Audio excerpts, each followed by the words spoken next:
I'd like to introduce Brindlewick's reigning prodigy, Vesca Arden.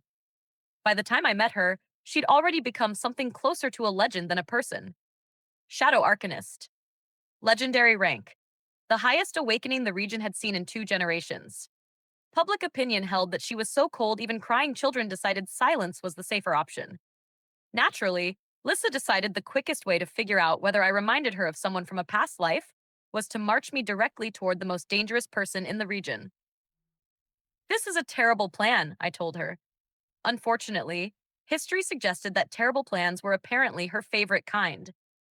He used to say that about all my plans, Lissa replied far too happily. Then he'd do them anyway. That's not a personality trait, I said. That's a cry for help. Vesca finally turned to face us. Being looked at by a legendary shadow arcanist wasn't frightening because she threatened you. It was frightening because she looked like she'd already finished judging you before you'd spoken. Hollow rank, she said. I've heard about you. The goat. The tournament. The mill owner's son discovering increasingly creative ways to fall over. My reputation precedes me, I admitted. I'd like it officially noted that at least 40% of those stories are exaggerations.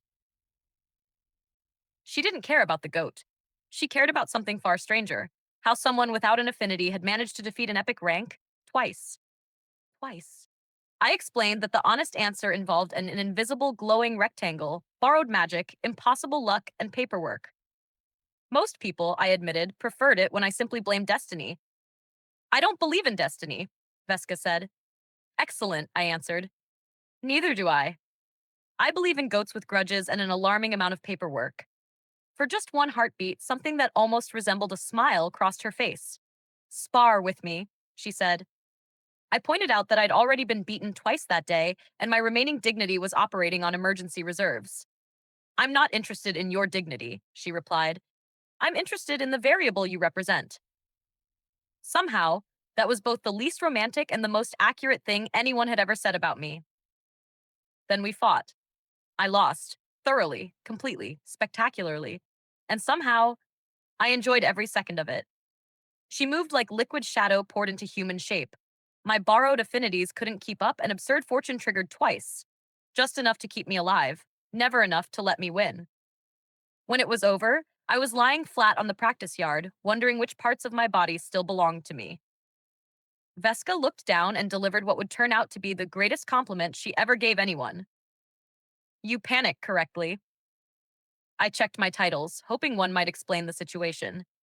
Sadly, none of them included panics correctly, although Glass Cannon's Nightmare felt close enough. Then something unexpected happened. Vesca admitted she trained alone because everyone else either feared her or tried too hard to impress her. Apparently, I'd done neither. I'd simply talked. Constantly. I explained that talking wasn't really a strategy. It was a chronic condition my parents had long since accepted. Vesca thought about that for a moment before simply saying, "Come back tomorrow." As she walked away, I called after her that everything about me was basically an accident. She never answered, but she never told me not to return either. By then, I'd learned that silence sometimes meant yes. The system quietly updated itself. Vesca Arden. Relationship status, unreadable. Shadow Arcanist mimicry unlocked with predictably terrible fidelity. Comprehension continued climbing whether I was ready for it or not. Walking home beneath the stars, I realized I wasn't smiling because I'd won. I'd smiled because, for the first time since the Spire, someone had looked at all the chaos following me and seen not a joke, not a curse, but something worth understanding. I didn't know it yet. But that kind of person is unimaginably rare.